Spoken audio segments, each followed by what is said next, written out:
श्री कृष्ण की जीवन लीला में हमने प्रभु की अनेक प्रकार की लीलाएं सुनी है, परंतु उनमें से एक ऐसा भी प्रसंग है जो रामायण काल से जुड़ा है और वह एक वचन पर आधारित है जिसे स्वयं श्री राम प्रभु ने जामवंत जी से किया था।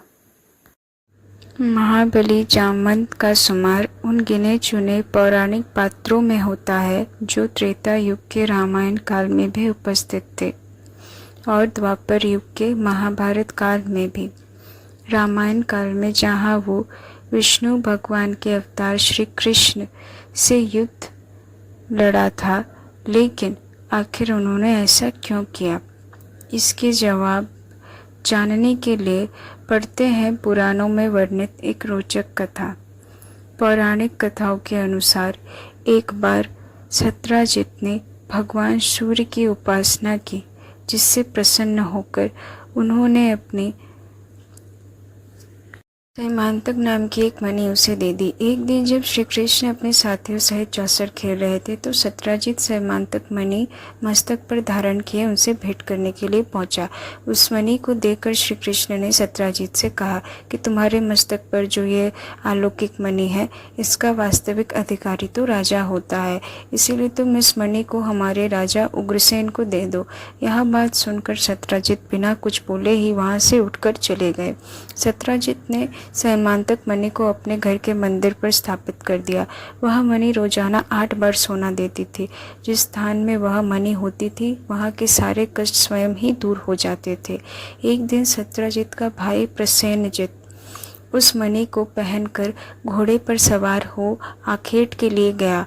वन में प्रसेनजित पर एक सिंह ने हमला कर दिया, जिसमें वह मारा गया। सिंह अपने साथ मणि भी लेकर चला गया। उस सिंह को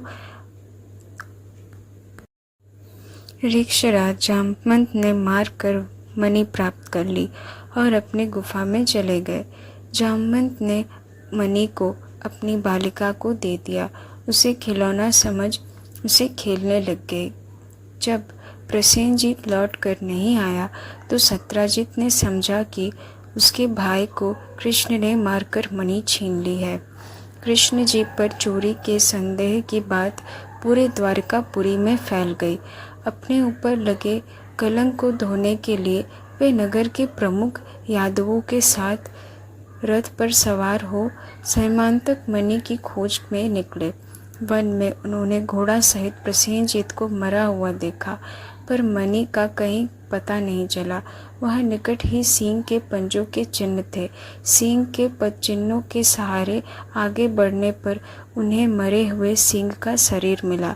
वहाँ पर ऋक्ष के पैरों के पद चिन्ह भी मिले, जो कि एक गुफा तक गए थे। जब वे उस भयंकर गुफा के निकट पहुँचे तब श्री कृष्ण ने यादवों से कहा कि तुम लोग यहीं रुको, मैं इस गुफा में प्रवेश कर मणि ले जाने वाले का पता लगाता हूँ। इतना कहकर वह सभी यादवों को गुफा के मुख पर छोड़कर उस गुफा के भीतर चले गए।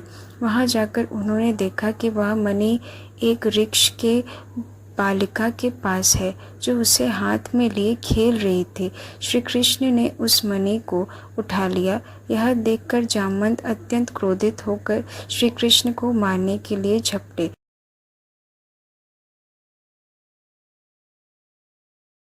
और श्री कृष्ण में भयंकर युद्ध होने लगा तथा समस्त वृतांत वसुदेव और देवकी से कहा।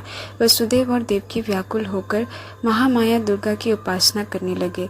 उनकी उपासना से प्रसन्न होकर देवी दुर्गा ने प्रकट होकर उन्हें आशीर्वाद दिया कि तुम्हारा पुत्र तुम्हें अवश्य मिलेगा। श्री कृष्ण और जामवंत दोनों ही पराक्रमी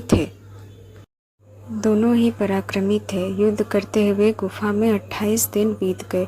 कृष्ण की मार से महाबली जामवंत की नस टूट गई। वह अति व्याकुल हो उठा और अपने स्वामी श्री रामचंद्र जी का स्मरण करने लगा। जामवंत के द्वारा श्री राम के स्मरण करते ही भगवान श्री कृष्ण ने श्री रामचंद्र के रूप में उसे दर्शन दिए।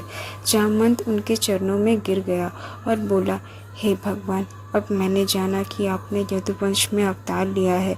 श्री कृष्ण ने कहा, हे जामवंत, तुमने मेरे राम अवतार के समय रावण के वध हो जाने के पश्चात मुझसे युद्ध करने की इच्छा व्यक्त की थी और मैंने तुमसे कहा था कि मैं तुम्हारी इच्छा अपने अगले अवतार में अवश्य पूरी करूँगा।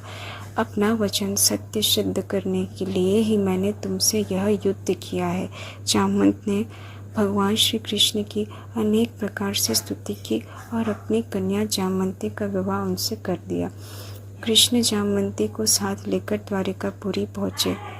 उनके वापस आने से द्वारिकापुरी में चारों ओर प्रसन्नता व्याप्त हो गई। श्री कृष्ण ने सत्यजित को बुलाकर उसकी मणि उसे वापस कर दी। सत्यजित ने अपने द्वारा श्री कृष्ण पर लगाए गए झूठे कलंक के कारण अति लज्जित हुआ और पश्चाताप करने लगा। प्रायश्चित के रूप में उसने अपनी कन्या सत्यभामा का विवाह श्री कृष्ण के साथ कर दिया और वह मणि भी उन्हें दहेज में दे दी। किंतु शरणागत वत्सल श्री कृष्ण ने उस मणि को स्वीकार न करके पुनः सत्यजित को वापस कर दिया। यह था रामायण से जुड़ी श्री कृष्ण जी की एक लीला।